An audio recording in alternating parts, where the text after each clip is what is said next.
하나님은 이스라엘을 완성시키십니다. 자, 우리가 에스겔서 이제 마지막 시간입니다. 앞부분에서는 이스라엘의 범죄 때문에 너무 슬퍼하시는 모습. 그래서 멸망했는데 이제는 완전한 회복 이야기를 지금 보고 있고, 오늘은 마지막으로 이스라엘이 하나님 마음을 1000년 동안 아프게 했거든요. 그래서 하나님이 모범이다라고 불렀는데 실패해가지고 하나님의 이름에 먹칠을 했죠. 하지만 하나님은 친히 이스라엘을 1000년 동안 완전히 회복시키셔서 그 영광을 다시 받으십니다. 이제 그런 얘기, 천년왕국의 모습에 대해서 한번 살펴볼게요. 회복될 이스라엘의 모습인데 구조적으로는 이렇게 되어 있어요. 그냥 참고하시면 됩니다. 중요한 거는 4번에 있겠죠. 4번에 거룩한 구역이라는 게 있어요. 오늘은 그냥 쭉 보시면 돼요. 이거 성전의 구조에 대한 얘기인데 앞부분에는 이거를 뭐 일일이 다 외울 수는 없고 외울 필요도 없고 그냥 이렇구나 정도 여러분 파악하시면 됩니다. 40장에 보시면 바벨론 땅에 포로로 잡혀온 지 몇 년 됐대요? 25년째 되는 해. 예루살렘이 파괴된 지 14년이 되는 해 1월 10일에 주님의 권능이 나한테 나타나셔서 환상 중에 나를 높은 산 꼭대기로 데려가셨다. 599년에 잡혀왔거든요. 근데 그발강가에서 하나님 나타나신 거 기억나죠? 케루빔 나하고 박해하고 나타났잖아요. 그게 언제냐면 5년 후입니다. 그러니까 에스겔이 30살이었을 때예요. 25년 전에 잡혀와서 5년이 지났을 때 30살에 이제 처음 나타나가지고 지금 이제 20년이 지났죠. 처음 환상을 보고 20년이 지났어요. 잡혀오고 나서는 25년이 됐고, 근데 제사장의 봉사 나이가 원래 30에서 50입니다. 하나님이 딱 그 제사장으로 섬길 그 나이가 딱 됐을 때 부르셔가지고 50의 마지막으로 이 장면을 보여주시는 거예요. 하나님께서 환상 속에 이스라엘 땅 높은 곳에 산 위에 내려놓으시고 보니까 남쪽에 뭐 도시 같은 게 있더라는 거예요. 여기 보이죠? 여기 성전 하나가 저렇게 하나 있는 거예요. 갔는데 동쪽 문 방향을 잘 보셔야 돼요. 지금 이거는 약간 마름모로 돼 있는데 원래 동쪽이 저쪽이에요. 저기 강물이 흘러나오는데 보이죠? 저기가 동쪽이에요. 해가 뜨는 쪽, 동쪽. 옛날에 동쪽 태양 보고 절했잖아요. 그죠? 동쪽. 자, 동쪽 앞으로 데려가시는데 거기에 사람 하나가 있는데 노새 모습. 사람 하나가 손에 아마줄과 측량 갈대. 그러니까 자랑 줄자가 있는 거예요. 줄자가 있고 막대기자가 있는 거예요. 이제 말씀을 하시는데 사람아, 내가 너에게 보여주는 모든 것을 눈으로 보고 귀로 듣고 마음으로 생각해라. 그리고 이것을 이스라엘 백성에게 빠짐없이 선포해라. 이걸 왜 보여주실까? 이제 그런 건 이따 한번 생각해 봐요. 자, 그래서 제일 먼저 어디를 재냐면은 성전 사면을 재는 건데 여기 보니까 담이 네모난 담이 있어요. 성전 전체에. 자, 저기 오른쪽 화면 보시면은 자, 원래 규빗이라는 단위가 어디부터 어디까지예요? 어른 성인 남자 여기 팔꿈치부터 가운데 손가락까지. 그걸 규빗이라 그러는데 에스겔은 설명하기를 내가 여기서 쓰는 규빗은 거기에 이게 손바닥 하나를 더 했다. 여기서 쓰는 규빗은 좀 더 길어요. 그래서 보이시나 모르겠는데 원래는 45.6cm 이게 40. 근데 에스겔이 쓰는 규빗은 손바닥을 더해서 53.2cm. 그리고 이거를 1척이라고 하고 저희가 쓰는 지금 여기는 규빗이라고 그냥 해놨어요. 규빗이라고 했는데 저기 1장대 갈대라고도 돼 있고 장대라고도 돼 있고 이거는 6척입니다. 6규빗. 그러니까 여기서부터 손바닥 한 거를 6개를 한 거예요. 3.2m. 꽤 높죠. 에스겔 성전 둘레를 봤더니 이 높이가 몇이냐면은 1장대래요. 그럼 몇이에요? 3.2m. 3.2m, 3.2m 되는 벽을 딱 둘렀는데 높아요, 안 높아요? 엄청나죠. 지금 아파트가 한 층이 2.8m래요, 기준이. 그러면은 한 층보다 높은 거예요. 그러니까 사실은 여기서 보면 이게 보이지도 않아요. 높아가지고, 그죠? 어떤 크기인지 대충 감이 오시죠? 그래서 길이를 쟀더니 한 장대더라. 자, 그래서 40장부터 42장까지는 이렇게 바깥들, 안뜰, 성전, 거룩한 방 전체를 이렇게 설명을 해줘요. 그냥 여러분 파악하시고 가시면 돼요. 자, 요런 성전의 모습을 갑자기 보여주시는 거예요. 이게 도대체 뭘까? 그래서 제일 먼저 자, 입구가 있어요. 여기가 바깥뜰입니다. 여기가 안뜰. 근데 바깥뜰에 문이 있어요. 문이 3개가 있어요. 동, 북, 남 이렇게 있죠. 근데 문이 저 오른쪽에 보면은 문이 있는데 문이 몇 미터예요? 60척이래요. 그러면은 31.9, 31m. 그러면은 아파트 11층 높이에요. 엄청나죠? 그리고 저기 옆에는 다 창으로 되어 있고 앞에는 종려나무가 그려져 있죠. 종려나무는 영생을 상징하는 거예요. 영원을. 실제로 종려나무는 웬만하면 안 죽는데요. 워낙 튼튼해서. 종려나무. 그래서 종려나무 가지 흔들고 막 했잖아요. 그죠? 그래서 계단이 있는데 계단은 7개. 밖에서 안으로 들어가는 바깥문이 계단이 7계단. 그리고 안에 들어가 보니까 자, 여기로 이제 들어왔어요. 여기 방이 정사각형으로 된 게 있는데 이게 문지기 방이에요. 문을 지키는 사람들이 있고 현관이 들어오면 현관이 있는 게 아니라 들어와 가지고 한참 있다가 여기가 현관입니다. 그리고 여기마다 이게 살짝 튀어나온 것들이 있죠. 여기 성경에 이렇게 자세하게 써 있어요. 정말 길이가 다 써 있어요. 어마어마하게 자세하게 써 있어요. 신기하죠? 자, 요런 거예요. 이렇게 되어 있고, 자, 이제 안뜰로 갑시다. 근데 저기 보시면 바깥들은 아까 이렇게 올라왔잖아요. 계단 7계단 타고 올라왔는데 여기는 또 올라와요. 안뜰은 계단이 또 있어서 여기는 8개. 계단 8개 또 올라옵니다. 올라왔는데 여기 아까랑 똑같아요. 근데 아까는 현관이 여기 있었어요, 여기 있었어요. 안쪽에 있었죠. 여기는 현관이 어디냐면 이쪽에 있어요. 현관이 먼저 나와요. 그래서 여기는 현관이 이쪽에 있고 이건 현관이 이쪽에 있다. 그 차이만 있어요. 계단이 하나가 더 있다. 왜냐하면 사실 여기는 이제 하나님을 뵈는 곳이잖아요. 그런 곳이니까 저렇게 되고, 성전은 나중에 10계단으로 되어 있어요. 성경에는 안 남아 있는데 70인역 성경에 보면은 10계단이다 그렇게 써놨습니다. 뭐 중요한 건 아니에요. 어쨌든 성경에는 안 써 있어요. 10계단이라고. 자, 그리고 이제 준비하는 방과 제사장의 방이 있는데, 자, 여기 북쪽 위쪽에 보시면은 번제물을 씻는 방이 하나 있고, 그 다음에 이제 성전을 관리하는 제사장들이 쓰는 방, 그리고 제단 보이시죠? 제단을 관리하는 일을 하는 제사장이 쓰는 방이 있다. 이런 구조만 그냥 아시면 돼요. 근데 이렇게 생각하는 분들도 있고 이렇게 생각하는 분도 있어요. 북문 앞에 있을 것이다. 그리고 저 아까 방 2개 있잖아요. 저거는 안쪽에 있을 것이다. 이렇게 보는 분도 있고 이렇게 보는 분도 있어요. 어차피 성경에서 정확한 위치를 얘기 안 하고 그냥 문 옆이다. 그래서 그냥 그 정도로 생각하시면 될 것 같아요. 근데 이제 이거를 왜 그렇게 생각하냐면은, 혹시 기억나세요? 에스겔 앞에 보면은 하나님이 에스겔 머리 끄댕이를 잡아당겨 가지고 봐라 그랬잖아요. 그래서 질투의 우상도 보고 단무스를 위해서 우는 것도 보고 곤충 그림에다가 절하는 것도 보고 동tuk태약 절하는 거 보셨죠? 기억나죠? 그런 위치들이 이런 위치들이에요 지금. 그래서 저렇게 생각하는 분들도 계십니다. 뭐 정확하진 않아요. 그런 거 관련된 건 아니니까 그냥 저기에 제물 씻는 방, 제단을 맡은 제사장 방, 성전을 맡은 제사장 방이 있다. 그냥 머리에 넣어 놓으시면 될 것 같아요. 그런 게 있다. 자, 그리고 이제 안뜰, 여기가 안뜰. 요 안이 안뜰이에요. 요 안에 입구로 들어가서 안뜰. 안뜰은 정사각형 100규빗, 53.2.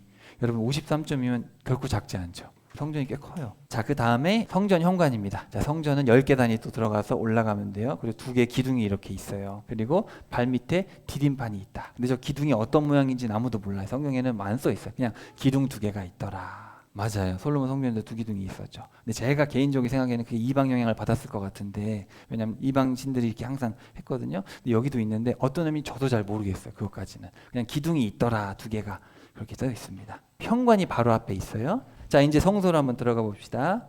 성소에 들어가 보니까 이렇게 되어 있어요. 현관문이 어떻게 되어 있냐면은, 원래 어떻게 되어 있었죠? 옛날에는 휘장으로 되어 있었잖아요. 지금은 문이 이렇게 열려요. 이렇게 경첩이라 그러나요? 이렇게 접혀가지고 여는 문으로 되어 있고, 성소에 들어갔더니 옛날에는 성소에 뭐 있었죠? 떡상, 또 분향단, 금촛대 있었잖아요. 지금은 없어요. 없고 그냥 저렇게 나무로 된 상이 하나 있어요. 그리고 지성소에 들어가는 것도 휘장은 없어요. 왜 없는지 아세요 혹시? 왜 없을까? 찢어졌어요. 왜 찢어졌어요? 그죠? 이제 하나님과 우리 사이에 담이 없어요. 그래서 사실은 예수님 후기 때문에 필요가 없는 거예요. 다 떡상이니 빛이 다 필요 없어요. 자, 그리고 지성소에는 아무것도 없어요. 아무것도 덩 비어 있어요. 그리고 크기는 여기 들어가 보시면은 중간에 성소는 좀 길고 여기 지성소는 정사각형. 그죠? 그래서 20규빗입니다. 10m, 10m. 자, 그리고 성소 주변에 여기 3층으로 되어 있고 30개. 그럼 90칸이잖아요. 엄청나죠? 90개의 칸이 있는데 한 칸이 작아요. 2m밖에 안 돼요. 방이 있는데 여기는 제사장들이 쓰는 방이에요. 제사장들이 기도도 하고 말씀도 보고 뭐 그러겠죠? 그런 공간들 이렇게 많이 만들어놨고, 일로 들어가서 여기 돌아가는 계단이에요. 그런 식으로 돼 있어서, 그리고 밑에보다 위가 더 커요. 점점점 커지는 구조로 되어 있다. 성경이 이렇게 자세하게 써 있어요. 자, 그리고 성전 뒤쪽에 보면은 별관이 하나 있습니다. 뭐 쓰레기를 처리한다든지 뭐 그런 부분이겠죠. 별도로 쓰는 공간이 있어요. 자, 그 다음에 자, 성전의 크기. 자, 여기 성전도 보면은 정사각형 53m, 53 똑같아요. 정사각형, 정사각형, 정사각형. 별관하고는 빈 공간이 있어서 빈 공간까지 합치면은 정사각형이고, 이건 지금 위에서 봐서 이렇게 튀어나와 있어요. 원래 정사각형입니다. 자, 그리고 나무에 보면은 지금 이거 뭐 같아요? 맞아요. 케루빔인데 원래 머리가 몇 개죠? 여기서는 지금 2개만 그려놨어요. 성경에 보면은 한쪽은 사람, 한쪽은 사자, 2개만 그려라. 그래서 이렇게 케루빔이 있고, 케루빔 옆에는 뭐가 있어요? 종려나무가 있어요. 네, 그래서 이런 나무로 된. 그래서 사실 성전은 유리창을 제외하고 모두가 다 나무로 돼 있어요. 나무. 옛날엔 다 금으로 했는데 지금 나무로 하라고 하셨어요. 그래서 다 나무로 이렇게 그려져 있다. 이것도 나무, 이것도 나무, 다 나무로 이렇게 장식을 해놨습니다. 그리고 성전 문 보시면은 여기 발판이 있어요. 아까 보셨죠? 나무 발판이 있고 다 이렇게 접는 방식으로 해가지고 이렇게 들어가게 됩니다. 그리고 저기 성전 옆에 보시면은 제사장들이 쓰는 방이 있어요. 북쪽과 남쪽이 똑같이 되어 있습니다. 이렇게 3층으로 돼가지고 다락이 있죠. 이렇게 튀어나온 거 이렇게 이런 구조로 아주 자세하게 써 있고, 이 용도는 뭐냐면 제사장들이 지극히 거룩한 음식을 먹고 지극히 거룩한 제물들을 두고 제사장들이 입었던 옷을 두고, 제사장들은 여기서 밖에 나가려면, 여기 바깥들로 나가려면 옷을 갈아입어야 돼요. 그 안에서만 하나님을 위한 옷을 입고 일합니다. 자, 그래서 동서남북 전체가 266m예요. 260. 감이 좀 오시나요? 266m. 동서남북 정사각형이죠. 모든 게 정사각형이에요. 정사각형, 정사각형, 정사각형, 정사각형. 완벽하다는 뜻이겠죠? 완전하다는 뜻이에요. 자, 이런 성전이 있는데 이걸 왜 보여주셨을까 생각을 좀 해봐야겠죠. 천천히 한번 생각해 볼게요. 자, 그런 다음에 43장으로 갑시다. 자, 2절 봅시다. 하나님 영광이 동쪽에서부터 새 성전으로 들어오고 계시는 것을 보았는데 하나님의 음성은 세차게 흐르는 맑은 물소리와 같고 땅은 그분의 영광의 광채로 인하여 밝게 빛났다. 여러분, 폭포 소리 들어보면 어때요? 어마어마하죠. 막 와 이러잖아요. 나이아가라 폭포에 혹시 가보신 분 있으세요? 많은 물소리 같은 하나님의 음성이 들리고 그발 강가에서 본 것 같더라. 3절 끝에 보시니까 그발 강가에서 봤다. 그래서 내가 즉시 땅에 엎드렸다. 주의 영광이 성전 동쪽 문을 통해서 성전 안으로 들어가셨다. 우리 에스겔서 초반에 하나님이 그룹들하고 어디로 가셨어요? 성전에서 나와가지고 감람산으로 가셨잖아요. 떠나버리셨는데 지금 다시 들어가세요. 성전으로 들어가신다. 그래서 하나님의 영광이 그 집을 가득 채웠다. 여긴 재밌는 게 성전을 성전이라고 안 하고 집이라고 돼 있어요. 집이라는 표현을 계속 쓰고 있어요. 자, 그러면서 이렇게 말씀하시죠. 내가 7절에 보시면은 이곳은 내 보좌가 있는 곳이고 내 발을 두는 곳이고 내가 영원히 구할 것이다. 다시는 너희들이 이방 우상을 섬기고 음란한 짓을 한다든지 뭐 잘못된 일을 하는 일은 다시는 없을 것이다. 내가 영원히 살 것이다. 9절 끝에 보시면 내가 그들 가운데 영원히 살겠다. 그러면서 사람의 아들아, 너는 그 집을 이스라엘의 집에게 보여줌으로써 그들이 자기들의 불법을 부끄러워하게 하며 모형을 측량하게 해라. 만일 그 사람들이 자기들이 행한 모든 일을 부끄러워하거든 이 모든 것들을 보여주고 지켜 행하게 하라. 자, 요 구절이 지금 11절입니다. 43장 11절인데 어떤 분들은 자, 여기 보시면 만일 그들이 자기들이 행한 모든 일을 부끄러워하거든 보여줘라. 그래서 어떤 분들은 어떻게 해석하냐면은 그들이 부끄러워하지 않았기 때문에 이거는 말씀은 하셨지만 이루어지지 않은 거다. 이렇게 해석하는 분도 있어요. 여러분, 하나님이 근데 이렇게 구체적으로까지 말씀을 하셨는데 이거를 너는 안 지키면 안 해도 돼. 그렇게 말씀하셨을까? 좀 의문이 들죠. 과연 그랬을까? 왜냐하면 아까 보신 성전은 지금까지 땅에 지어진 적이 없거든요. 언젠지 모르잖아요. 그렇게 해석하는 분도 있는데 제 개인적으로는 그렇지 않습니다. 이스라엘 백성들이 부끄러워하는 날이 옵니다. 언제죠? 재림하시면 부끄러워합니다. 좀 더 설명드릴게요. 이제 여기 보시면 세 번째와 저기 다섯 번째 보면 규정들이 나오는데 제단은 따로 설명을 하세요. 왜냐하면 제단은 하나님께 나아가는 곳이니까 되게 중요해요. 그래서 제단의 크기 정도 나와 있어요. 6m. 밑으로 가면 좀 더 커지겠죠. 이게 길어지니까. 어쨌든 제단 꼭대기는 6m 정도 되고 높이는 한 5m 정도 되는 것 같아요. 대충 재보면 그 정도. 동쪽으로 향해 있다. 근데 이 제단을 봉헌할 때는 7일 동안에 이 제단을 거룩하게 하는 제사를 치러야 돼요.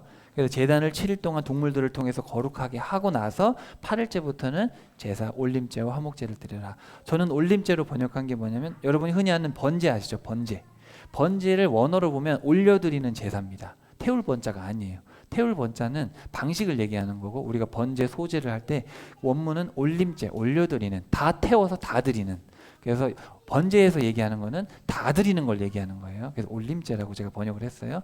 올림제사와 화목제를 드려라. 그냥 7일 동안 거룩하게 한 다음에 8일부터 써라. 이제 그런 얘기예요. 자, 근데 동쪽 문은 쓰면 안 된대요. 왜 쓰면 안 될까? 동쪽 문은 하나님이 들어오신 문이잖아요. 바깥 문으로 들어와서 안쪽으로 들어와 성전으로 들어가셨기 때문에 동쪽 문은 너희들이 못 쓴다.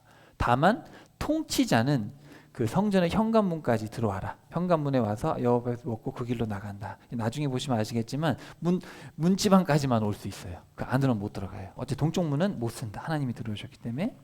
그리고 몸과 마음이 깨끗해야 돼요. 성령님으로 깨끗해지지 않은 이방인들은 못 들어온다. 그러면 이방인들도 들어온다는 얘기죠. 그러면 이건 뭐예요? 지금 유대인과 이방인이 나눠져 있다는 얘기죠. 그런 것들 잘 생각해야 돼요. 다르다는 얘기예요. 자, 레위인들이 죄를 지어 자기들의 불법을 담당할 것이지만 성전을 섬기는 일과 그 안에서 행하는 일들을 하게 될 것이다. 옛날에 레위 지파 사람들이 하나님의 말씀을 잘 지켰어요, 안 지켰어요? 잘 안 지켰어요. 잘 안 지켰기 때문에 벌을 받았는데 그 중에 잘 지킨 사람들이 한 가문이 있었어요. 바로 다윗 시대 때 사독만 하나님 말씀을 끝까지 지켰어요. 사독. 그래서 사독의 자녀들, 원래 제사장은 누가 했죠? 아론의 자손들이 했는데 아론의 자손들 중에도 다 범죄했고 그 중에 나중에 다윗 때 사독이 잘했어요. 사독. 그래서 이 사독의 자녀들만 말씀을 지켰기 때문에 사독의 후손들만 나중에 이 에스겔 성전에서는 일을 하게 될 것이다.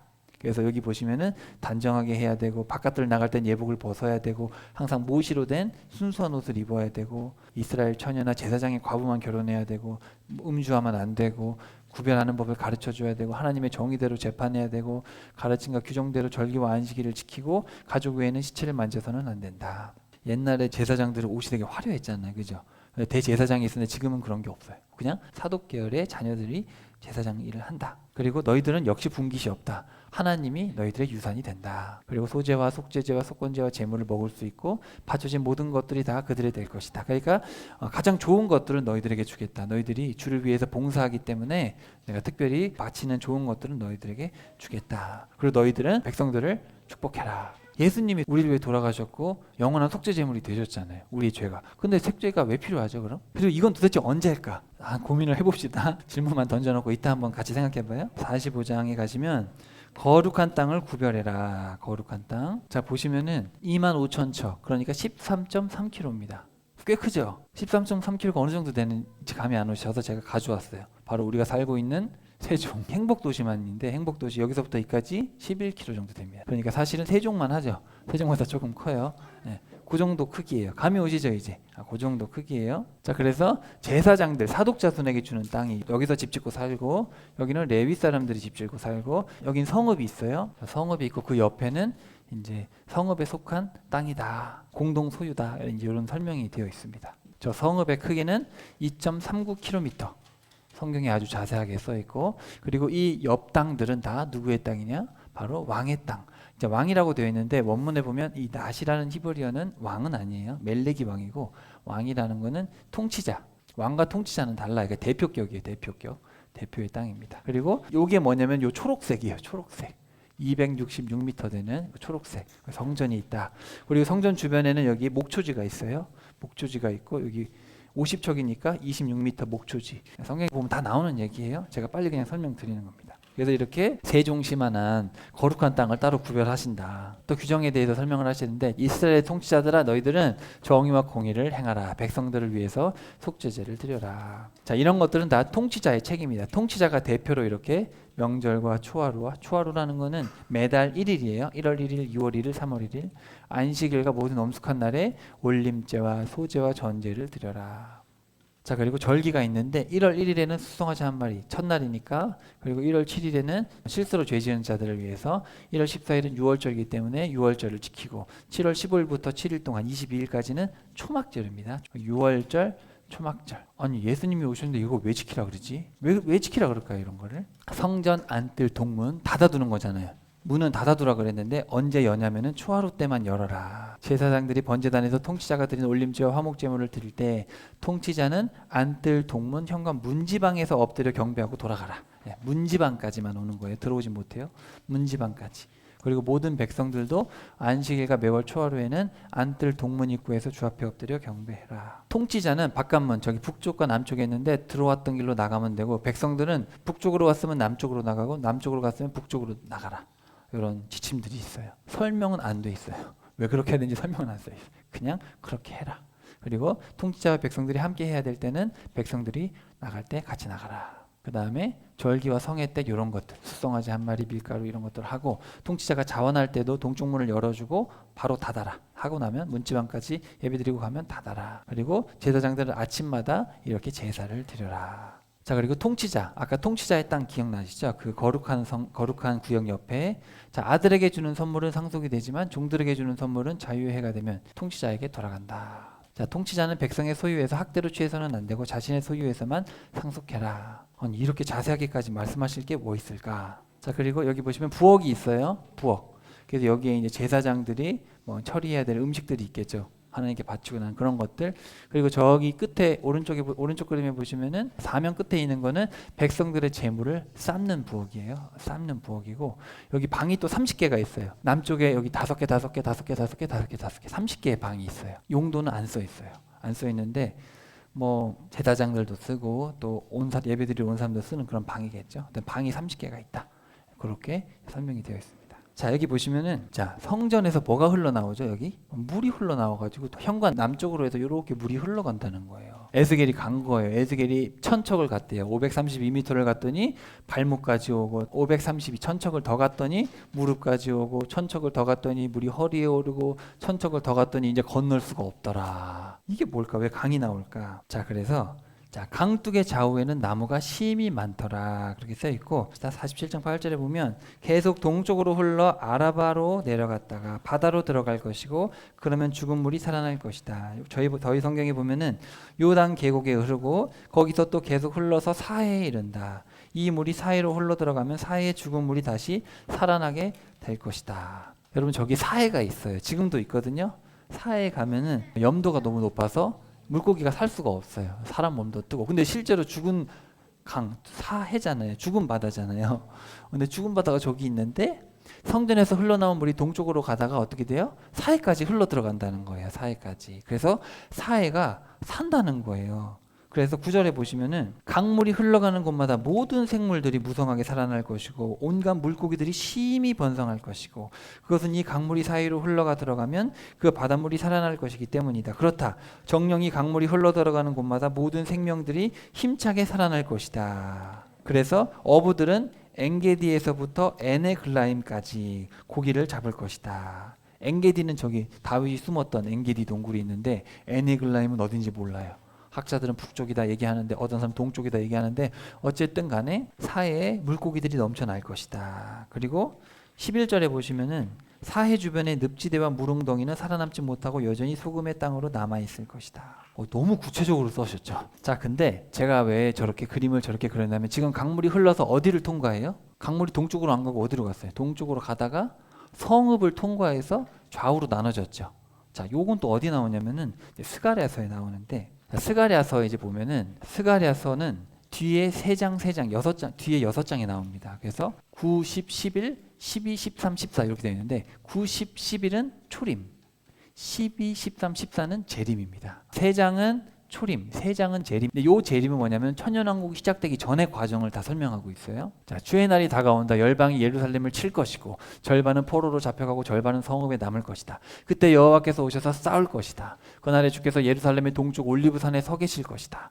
올리브산은 감람산입니다. 올리브산은 동서로 갈라져서 큰 골짜기가 만들어질 것이고, 산의 절반은 북쪽으로 가고 산의 절반은 남쪽으로 옮겨질 것이다.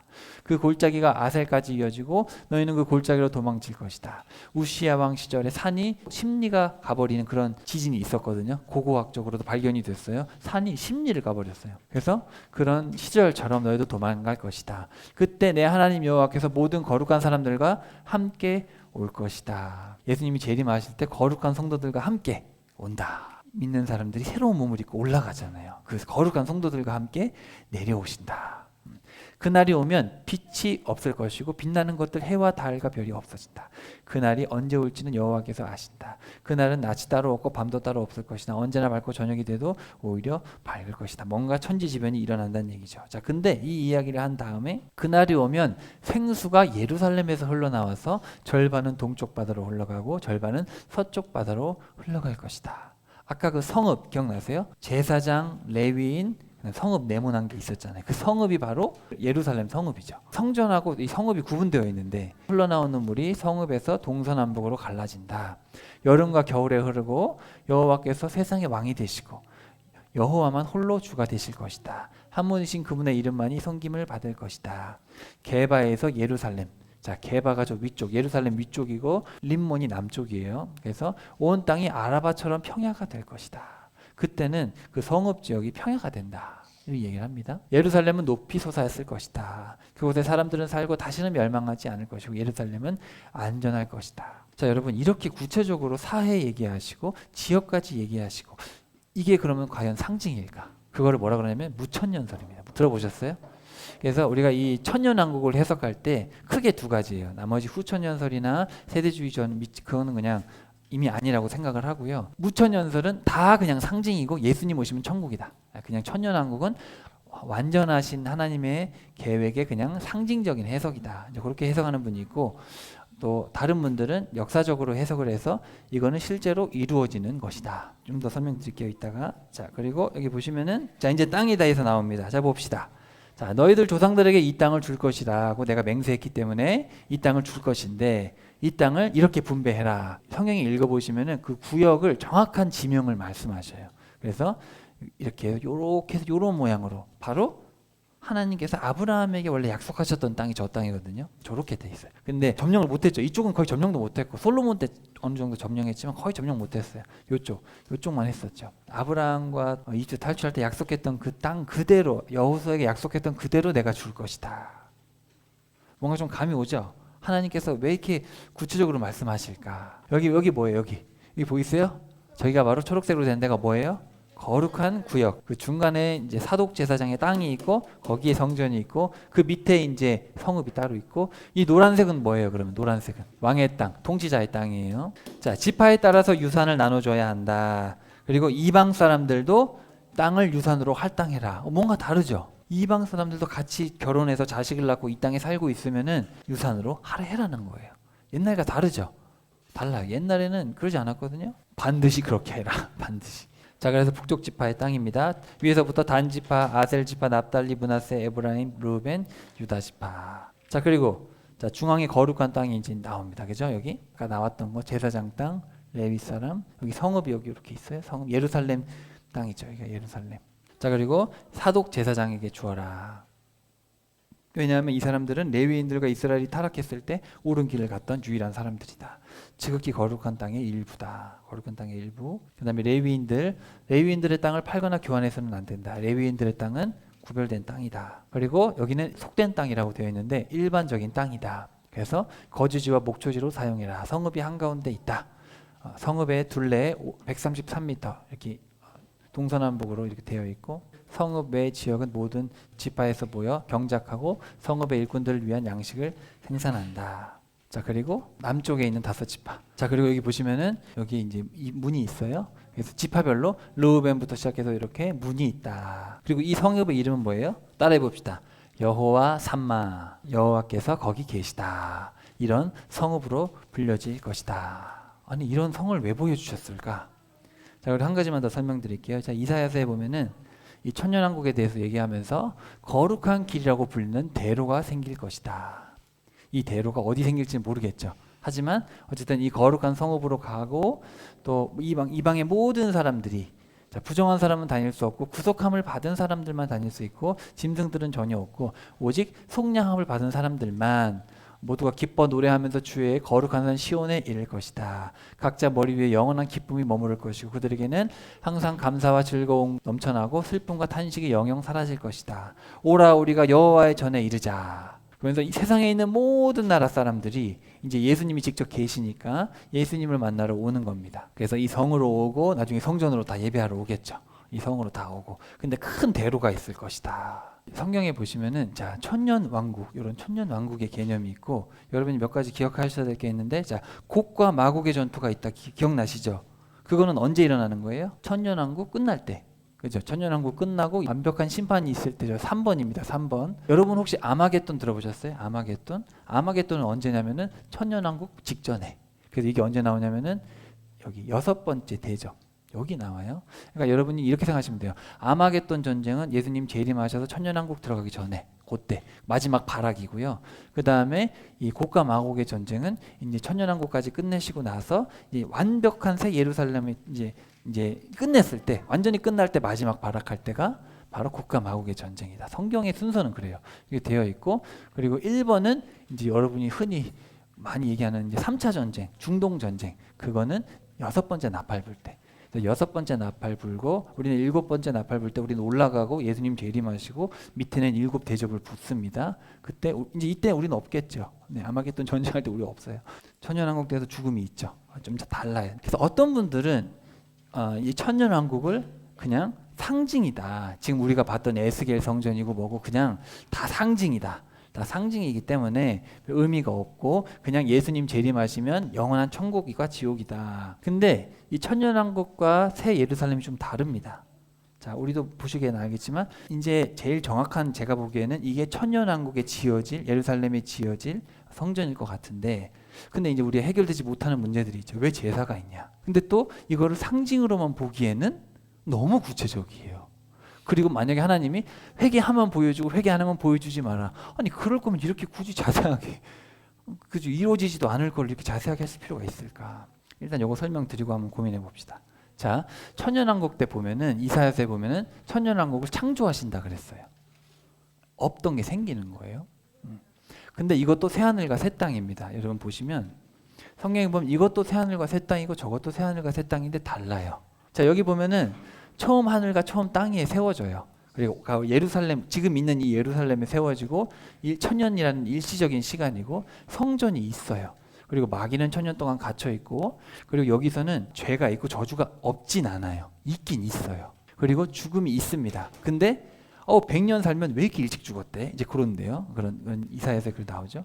그리고 해달별이 아예 없어지는 건 또 아니에요. 있긴 있어요. 읽어보면은 또 바다도 있고 제사장이 제사를 드리고 근데 어떤 분들은 어떻게 얘기하냐면은 기념하는 거다. 그 제사라는 것이 우리 예수님께서 이미 모든 속죄를 끝내셨기 때문에 이제는 정말 그 죄 때문에 하는 게 아니라 어떤 기념이다. 기념의 개념에서 그걸 하는 것이다. 이런 분이 있고 어떤 분들은 또 어떻게 보냐면 개인적인 죄들은 다 사하셨지만 이스라엘이 나라로서 지은 죄는 용서받지 않았다. 이해가 좀 되세요? 하나님 예수님께서 십자가에 달리셔서 우리의 죄를 위해 돌아가셨지만 이스라엘이 하나님께 무슨 죄를 졌죠? 1000년 동안 죄를 졌잖아요. 1000년 동안 모범이 되라고 했는데 그 나라로서 모범이 안 되고 오히려 민폐가 된 거죠. 그러니까 하나님이 너희들이 나라로서 1000년 동안 나에게 주었던 그 죄, 나라로서의 죄는 너희들이 사함받지 않는다. 왜냐하면 예수님께서 십자가에 돌아가신 거는 그렇다고 해서 이스라엘이 모범이 못된 그 죄가 없어진 건 아니잖아요. 그렇기 때문에 하나님께서 개인적으로 예수님을 통해서 모든 사람의 죄는 사하셨지만 이스라엘이 택함받은 나라로서의 모범이 되어야 되는 그 역할을 못했기 때문에 그것에 대한 제사, 그것에 대한 제사를 해야 된다는 겁니다. 그래서 너희들이 1000년 동안 나의 모범이 못되고 내 마음을 아프게 했지만 이제 내가 1000년 동안 완전히 회복시켜 줄 테니까 너희들은 1000년 동안 너희들이 잘못했던 1000년을 기념하면서 그 1000년 동안에 너희들이 그 출애굽부터 말라기까지 너희들이 잘못했던 것을 기억하면서 제사를 드리면서 하나님 우리가 1000년 동안 잘못했던 거 잘못했습니다. 우리를 위해서 그러면서 예수님을 보내주셨군요. 그렇게 기념하는 어떻게 보면 그리고 우리가 나라로서 잘못했던 것들을 속죄해라. 그리고 너희들이 그런 걸로 번제도 드리고 제물 곡식으로 드리고 그렇게 그런 제사를 통해서 나를 기념해라. 그런 의미로 받아들이면 전혀 또 문제가 안 되는 거죠. 자, 그리고 초막절을 지켜라. 그리고 거룩한 구역이 있다. 근데 여러분 새 예루살렘은 어때요? 하늘에서 내려옵니다. 하나님이 이미 준비해 놓으셨어요. 예수님이 거처를 예배하셨다 그랬잖아요. 그러니까 이미 이건 창조되어 있는 거죠. 하늘에서 내려오고 처음 하늘과 처음 땅은 없어지고 영원하고 그리고 성전이 없어요. 하나님과 어린 양이 성전이고 마귀는 지옥으로 가서 없어졌고 죄와 저주가 전혀 없고 죽음이 없고 하나님과 어린 양이 빛 되시고 바다도 없어졌고 더 이상 속죄 제사는 없고 하나님의 얼굴을 직접 봅니다. 직접 보고 이렇게 초막절 명절을 지킬 필요가 없어요. 그리고 도성인데 이 도성의 크기는 비교도 안 돼요. 한 면이 2300km. 성경에 보면은 12,000 스타디온 이렇게 되어 있습니다. 한라에서 백두까지 1600km인가 그렇더라고요.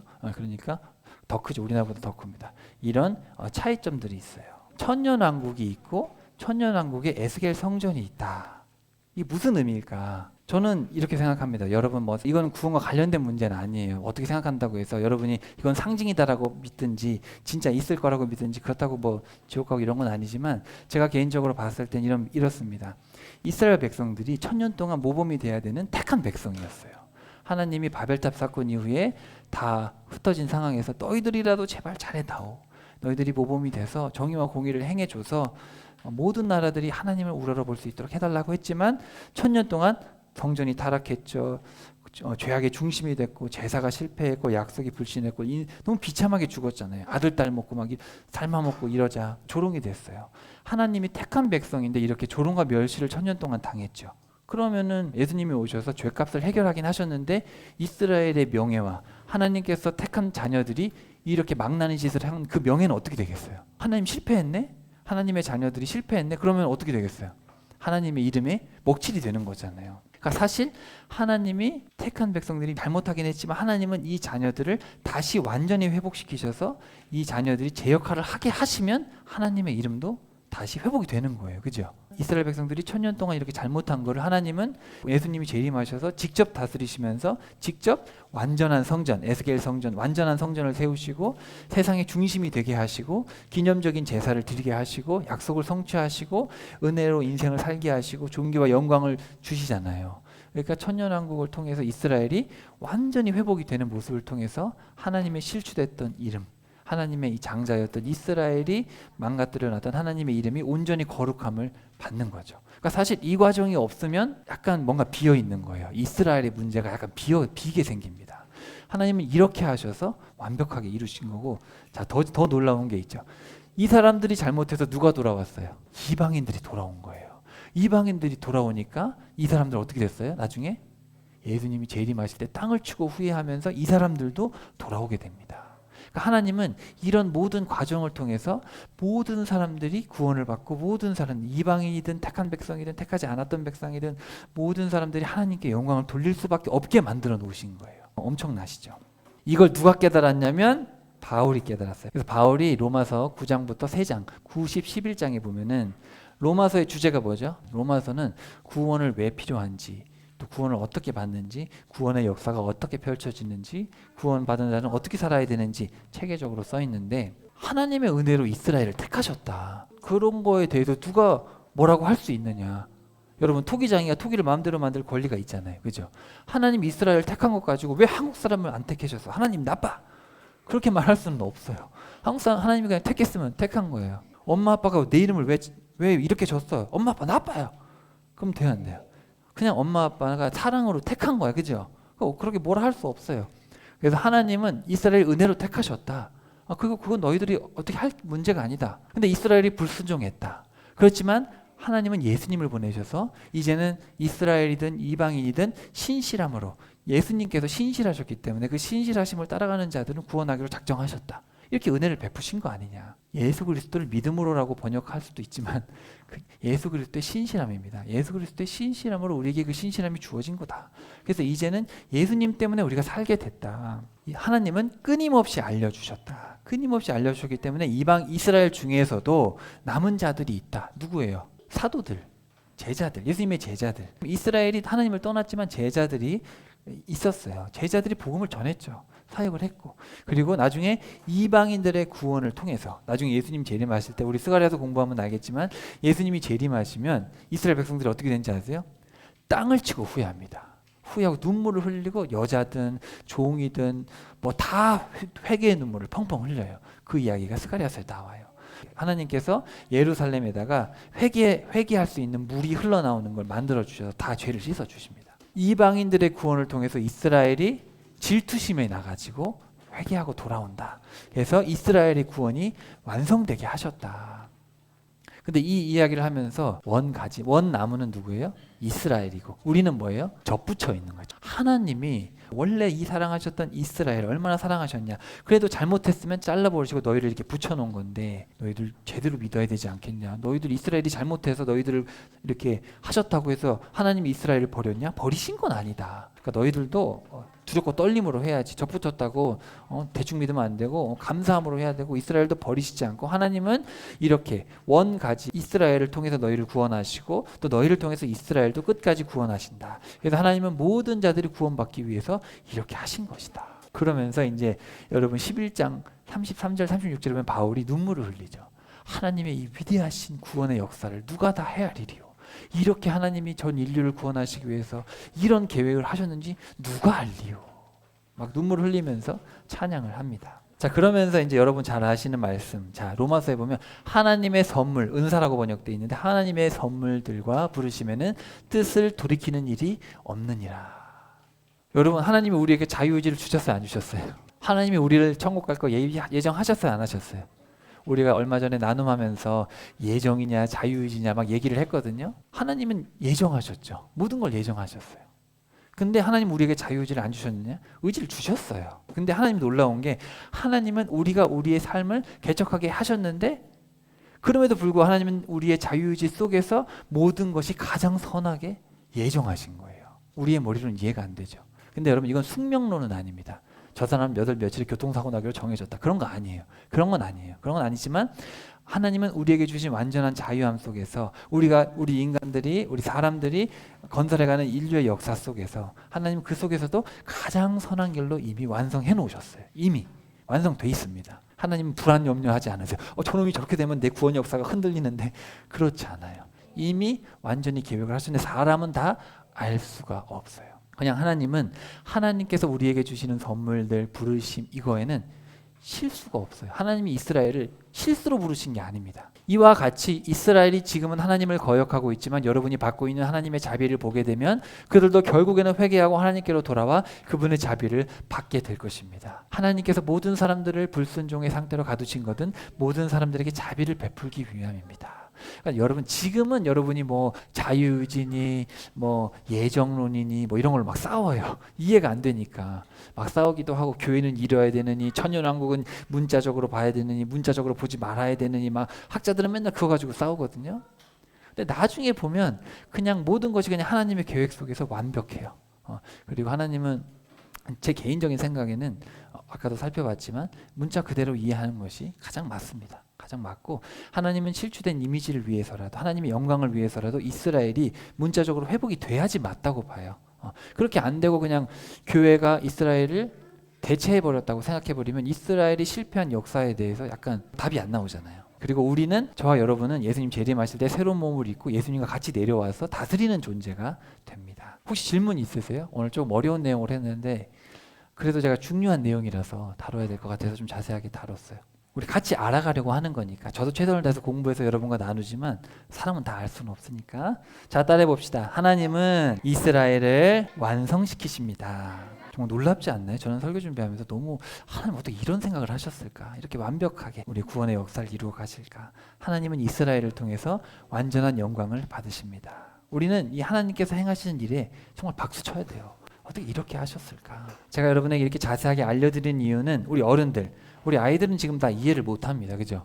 여러분들이 나중에 자녀들에게 알려줘야 돼요. 교회에서 여러분 목사한테 다 배울 수 없어요. 여러분이 직접 부모들이 배우고 읽고 이 하나님의 구원의 놀라운 계획들을 자녀들에게 가르쳐 주시는 것은 부모의 책임입니다. 제가 여러분에게 상세히 알려드린 건 사실은 아이들이 이해하라는 게 아니라 여러분들이 이해하고 이 하나님의 위대하신 일들을 자녀들에게 소개시켜줘서 우리가 그 하나님의 그 위대하신 역사 속에서 정말 감사로 살아갈 수 있는 그래서 초막절을 지키라고 했는데 그 초막절이 뭐냐면은 여러분 6월절은 끝났잖아요. 예수님을 통해서 성취됐고 성령 강림하셨기 때문에 오순절도 끝났고 근데 초막절은 아직 안 끝났어요. 초막절은 뭐냐면은 영원한 천국이 올 때까지 초막을 짓고 살면서 임시 거처에서 감사하면서 성경을 읽는 게 초막절입니다. 그러니까 우리가 영원한 천국 새 예루살렘이 하늘에서 내려오기 전까지는 아직 다 임시예요. 임시. 천년왕국도 임시입니다. 그때까지는 말씀을 보면서 감사하며 살아가는 것. 그래서 마지막까지 초막절을 지켜야 되고 거기 보면 초막절을 지키러 오지 않는 나라들은 심판당합니다. 그때는 예수님이 직접 다스리시기 때문에 그런 내용들이 자세하게 스가랴서에 써 있습니다. 자, 어쨌든 하나님은 이스라엘을 완성시키시고 저와 여러분의 삶도 완성시키실 겁니다. 그래서 나중에 우리가 천국에 가서 새 예루살렘에서 야 우리 그때 같이 공부했는데 정말 문자 그대로 됐구나 말씀 그대로 됐구나 너무 위대하시다 하나님은 한치 오차가 없으시구나 그런 날이 오지 않겠습니까? 그런 날을 기대하면서 한 주간도 신실하게 살아갑시다.